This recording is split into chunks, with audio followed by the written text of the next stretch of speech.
Hey, you're listening to a Bible Brodown podcast, a member of the Trinity Commission. This is where brothers come together to sharpen one another so we can rightly divide the Word of God. I'm Matt. And this is Billy.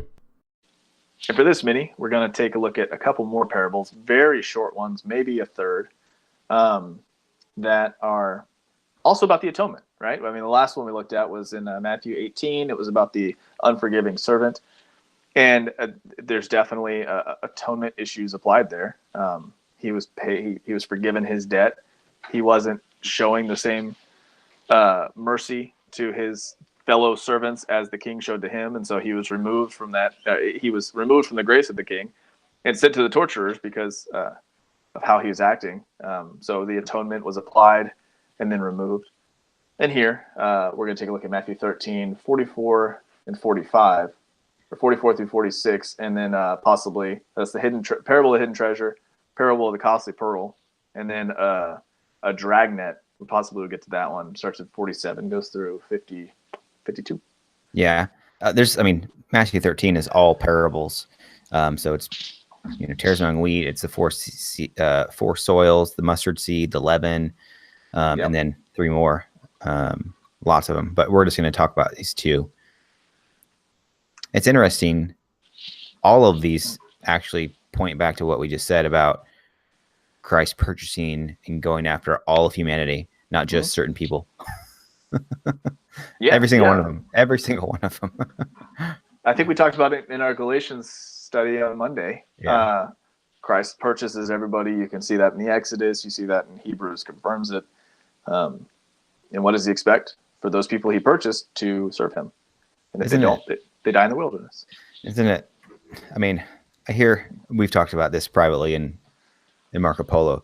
Just the whole, I can't even grasp Calvinism anymore. Like, I understand how people got to it, but how after they actually start reading their Bible for what it is, how do you stay in it? You know what I mean? I just don't get it. All they give us is tradition, and trying to channel Jonathan. Yeah, no, it's tradition. That's all it is. Mm-hmm. Okay, the hidden treasure. So let me read it, and then you help explain it. This is again Matthew 13, 44. The kingdom of heaven is like a treasure hidden in a field, which a man found and hid again. And from joy over it, he goes and sells all that he has and buys that field. So we have a field, and there are as a treasure in the field. Mm-hmm. He finds it, and then he hides it again. So evidently it's not his field. And then he goes and sells all that he has and buys that field. So he gives everything to buy that field in order to get that treasure that's in the field. So let's talk in analogies for a second. This is about the kingdom of heaven. The treasure would be the kingdom, right? Mm-hmm. And the kingdom is the elect, his people that he's going to save, right? Mm-hmm. Okay, so what is the field? The treasure are the people that are going to, honor him and give him things. Yeah. Romans 8, 27, 28. Mm-hmm. Those who love him. Right. It's the corporate. Yeah.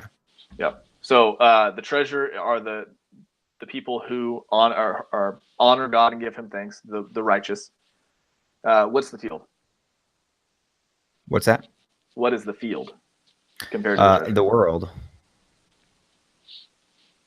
The whole shebang, and he gives everything for it, and it seems like a whole lot of waste of money if he has to buy the entire field just to get the one thing.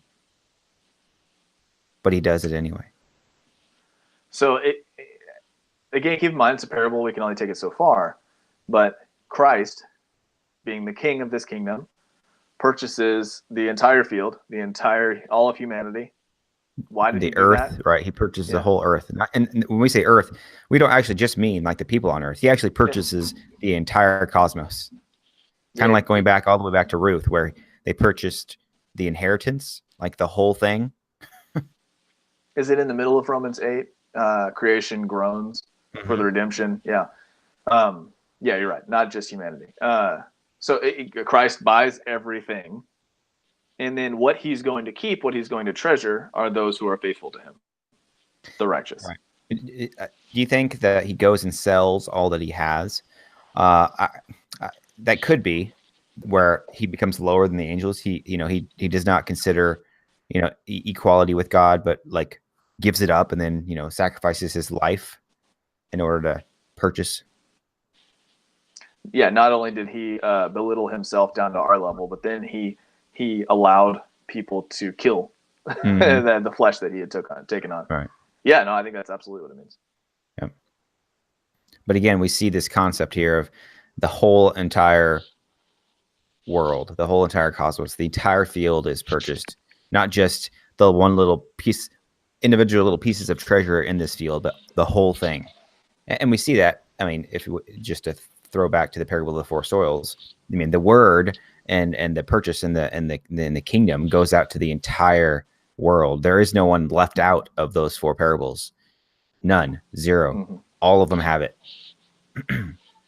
Now, here's an objection I could see someone raising. A Calvinist, honestly. You're either born a piece of dirt in the field or you're born treasure. This parable is one sentence long. It is not we can't extrapolate from this one sentence that someone is either a piece of treasure or a piece of dirt, a sheep or a goat at birth. That's not what it's saying. He is just explaining he is looking for people who honor him. These people he's going to treasure. It is not making the point that from the foundation of the world, some people were going to definitely be treasure and others will definitely be dirt. That's not the point he's making. It's not the point he made in the first half of this chapter. So I don't see that objection going anywhere, but I don't know what you think. I agree. Yeah. There's a lot of other things that you could point to if you want to come up with, that kind of doctrine. Mm-hmm. Costly pearl, same exact little concept here. It's kind of what we see with Jesus in the parable of the lost coin and parable of the lost sheep, where he gives two parables with the same foundation, same meaning. A costly pearl, again, the kingdom of heaven is like a merchant seeking fine pearls, and upon finding one pearl of great value, he went and sold all that he had and bought it. Same kind of thing. He sold all that he has and bought it. Christ became lower than the angels and even gave his own life. I think it's appropriate in the first one, the hidden treasure. I think it's appropriate here too. Same point. Mm-hmm. And it's interesting too. Both instances, you see treasure, like whatever it is a treasure, and whatever it is of great value. So what's the doctrine called? Where worm theology. Yeah. I'm not sure that's a doctrine. That's just annoying more than anything. Yeah, it's not a doctrine. It's just called worm theology, where humanity is like worms. We're nothing. Less than nothing. Yeah. Poking fun at a certain memeable person at a debate last year. Yeah. So kingdom of heaven is like a merchant seeking fine pearls. So that in this world you have a merchant, Jesus, and pearls. There's no other things. Amongst all the pearls, there's one of great value. He sells everything to buy that. Amongst this entire field, he finds some treasure. He sells everything to buy that. Now, do these limit the atonement? No, because he's doing it to buy the treasure and to buy the pearl of great value. Did he not intend to buy the rest of it? Right. He intended to buy the whole entire thing. That's why he bought the entire field, in order to get the treasure in it. But in the second one, it doesn't say he bought all the rest of the pearls. It just says he bought the one. Right. Because there's passages that talk about Christ purchasing the entire world, and there's passages that talk about Christ purchasing the elect, because yes, he did. And it's a matter of perspective, right? At the end, and if we get into the dragnet, which I guess we have a little bit of time, at the end, at judgment, who is it that will be saved by the atonement of Christ? The elect, because they're the ones who loved him. They're the treasure. The one that honored him and gave him glory. They remained faithful to the covenant. It's like, I'm saved, I'm being saved, I will be saved. Mm-hmm. That applies here too. Someone can be saved currently, but then leave that grace that God has given them, and they could be not saved by the end. Therefore, they are not the treasure by the end. Like I explained at the last one, in the last minicast, there are credits and debits being given right now. Accounts will be settled at the end. So when it talks about the pearl, it's talking about at the end. Right. Christ saved you, right? You being all of humanity.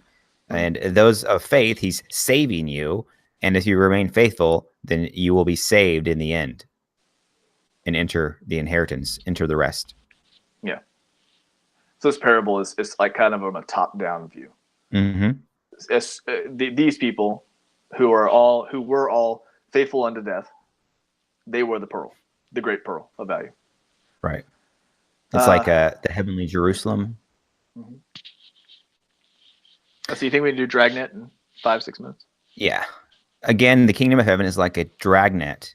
Again, points back to this is similar to the other ones. Cast in the sea and gathering fish of every kind. And when it was filled, they drew it up on the beach. And they sat down and gathered the good fish into containers, but the bad they threw away. So it will be at the end of the age, the angels will come forth and take out the wicked from among the righteous and will throw them into the furnace of fire. In that place, there will be weeping and gnashing of teeth. Interesting how the angels are used here. You know, they're the ones who are being, they're going to cull the herd, or have you say it, they're the ones who are going to remove the wicked. Right. And it's funny because you often see in various passages, it's referred to that the Lord will do that. But it's given, again, that top-down approach where God's going to do this, right? Well, how is he going to do this? By sending angels. It's still God doing it. You see, God's going to bring judgment against Babylon or judgment against Israel. Well, how did he do it? By sending another kingdom to go there and destroy them or put them into bondage, right? Top-down approach. Yeah. So they scoop up, the kingdom of heaven is a net. And that scoops up a whole bunch of fish. A whole bunch of fish being the same thing as the field and the hidden treasure. They scooped up everybody. And at the end, the good fish, the ones who were faithful unto death, they are saved. They're righteous. And the ones who turned from him, who were not, they are the bad fish, and they are separated out and put in the furnace of fire, where they are destroyed. It's interesting that it says the kingdom of heaven is like a dragnet cast in the sea. So the entire kingdom, right, is like a dragnet cast in the sea. It's not going out to specific individuals. It's the entire kingdom is for everyone, gathering everyone into the kingdom. The kingdom of heaven is in your midst, right? It's for everyone. And that goes back to who did he purchase? The kingdom is those under the king, right? Right. Whoever he calls his people. And so he is going to to separate out those who are not actually the ones he wants from the ones he actually does. And we've explained it before. Everybody is born into the kingdom of God, into his grace, because God doesn't punish people for ignorance. We have a whole study on that. Children are saved by the grace of God through the sacrifice of Christ because they do not understand good and evil. Everybody is in.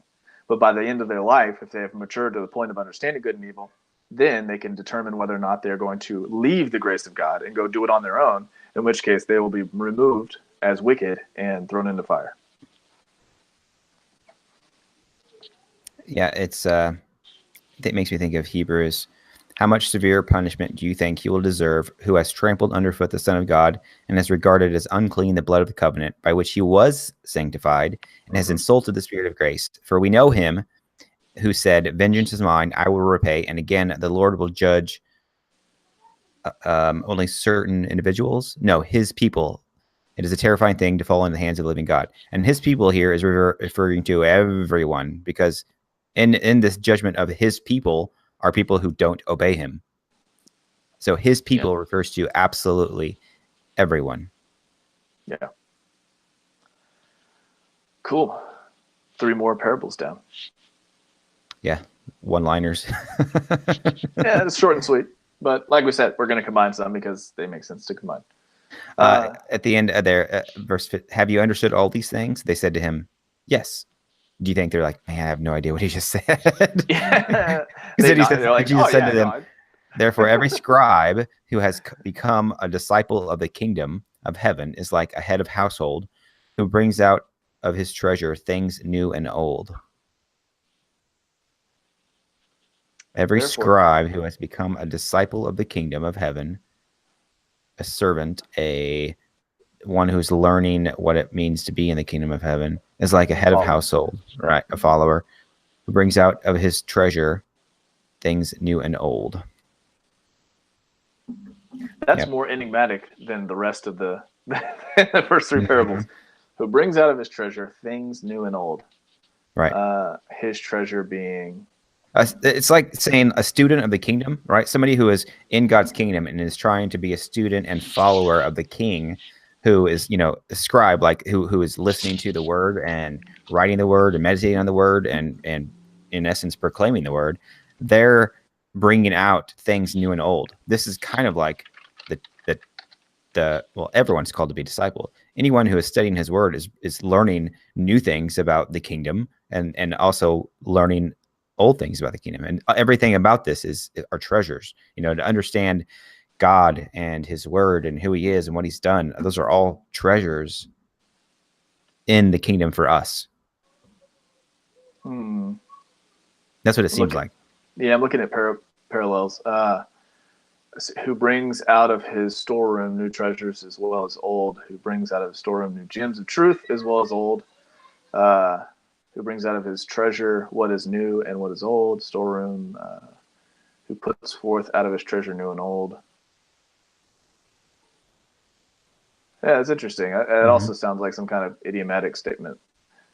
Kind of like sounds like shadows and types and antitypes and yeah, it kind of does for sure. That's the old stuff that applies to the new. Well, cool. Anything else you want to add on those? No, nothing. All right. Well, thank you for listening. If you want to email us, BibleBrodown@gmail.com, or come join the Facebook group. We have a lot of discussions there, Bible Brodown. And God willing, we'll be back with Galatians 2 on Monday. All right. God bless. God bless.